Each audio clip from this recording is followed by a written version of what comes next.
नमस्कार आप सभी को। इस सेशन में हम बात करेंगे जब टाइम स्पीड डिस्टेंस के सवालों में स्पीड और टाइम दोनों चेंज होते हैं तब हम क्या करें। राइट। इस सवाल में हम टेक्निक की बात करेंगे। ये मेथड बहुत ही शानदार मेथड है, बहुत जल्दी इससे आपका आंसर आता है। इसको समझने के लिए आप वीडियो को पूरा एंड तक देखिएगा। इसमें मैं ये मेथड बताने वाला हूँ, लेकिन इस मेथड के पीछे का जो लॉजिक है ना, उसको बताने के लिए एक डिटेल वीडियो अलग से चाहिए, जो हम टाइम स्पीड डिस्टेंस की जब डिटेल कॉन्सेप्ट क्लास करेंगे उसमें हम डिस्कस कर लेंगे। लेकिन अभी हम सिर्फ जो टेक्निक है उसकी बात करेंगे। तो जैसे सवाल आप देखिए, when a person decreases speed by 6 kilometre per hour reaches destination 20 minutes late, ठीक है, while he decreases speed by 2 kilometre per hour then reaches 5 minutes late, find the actual speed of the person। तो आप ऐसे समझिए, अगर आप इस सवाल को बेसिक से करोगे ना, पता है आपको क्या करना पड़ेगा, आपको माननी पड़ेगी डिस्टेंस। मैंने मान ली डिस्टेंस बराबर स्पीड इनटू टाइम, है ना। दूसरा केस ये है, डिस्टेंस तो सेम है, जब आपने स्पीड को 6 से कम किया यानी s-6 कर दिया, तो जो टाइम लगा आपको वो 20 मिनट ज्यादा लगा। डेफिनेटली जब आप स्पीड कम करोगे तो टाइम बढ़ेगा ना, तो 20 मिनट यानी 20/60 इसको आवर्स में कन्वर्ट कर लेंगे।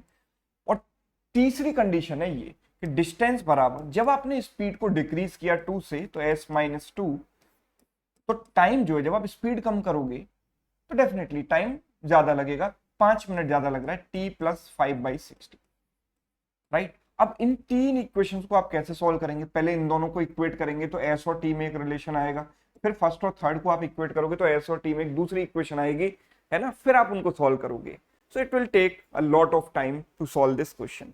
तो ये टाइम बचाने के लिए हम इस क्रॉस मल्टीप्लिकेशन वाले मेथड का यहाँ पर इस्तेमाल करेंगे। कैसे, देखो हमारे पास दो पैरामीटर है यहाँ पर, एक है स्पीड और दूसरा है टाइम।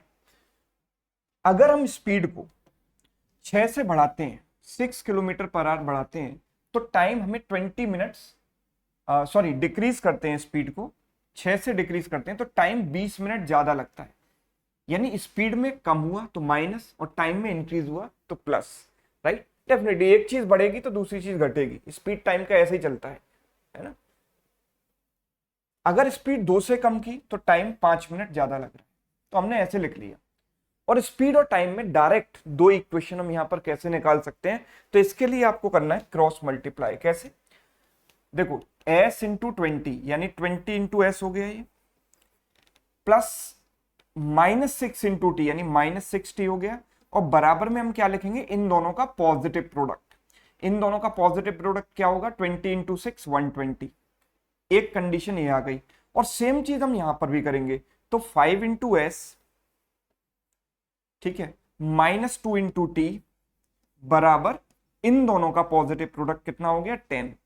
राइट। अब हम इन दोनों को सॉल्व कर सकते हैं, हमें स्पीड बतानी है, टाइम को कैंसिल कर देते हैं, 3 से मल्टीप्लाई कर देते हैं इस इक्वेशन में।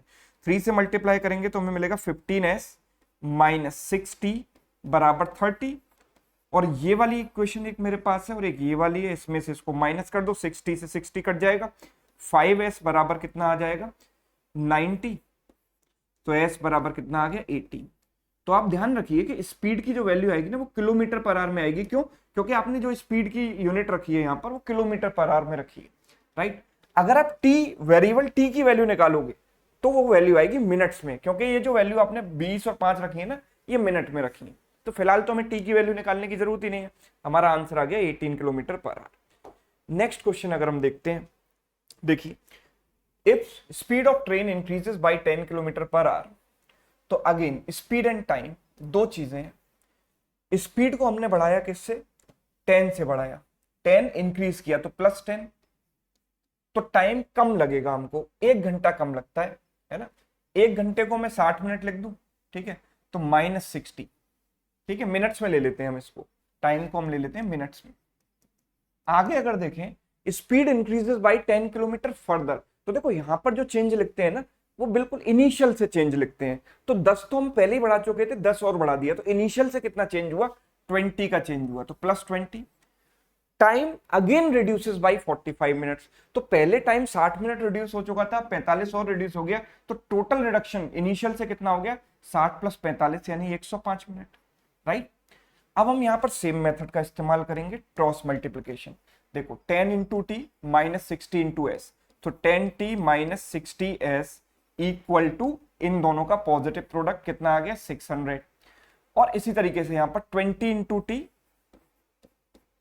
-105s बराबर आ गया कितना, इन दोनों का पॉजिटिव प्रोडक्ट कितना हो गया 2100, है ना।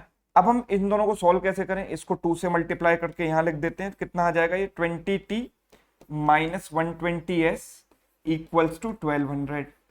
और अब फर्स्ट इक्वेशन में से सेकंड को माइनस करेंगे तो 20t वाला टर्म कैंसिल हो जाएगा, यहां बचेगा 15s इक्वल टू, इसमें से इसको माइनस किया तो 900। तो s की वैल्यू कितनी आ गई 60, क्योंकि ये वैल्यू आपने किलोमीटर पर आवर में रखी है तो s की वैल्यू आई kilometre per hour, 60 kilometre per hour. लेकिन हमको यहाँ स्पीड नहीं निकालनी, हमको यहाँ पर निकालनी है डिस्टेंस, तो हमें टाइम की वैल्यू भी निकालनी पड़ेगी।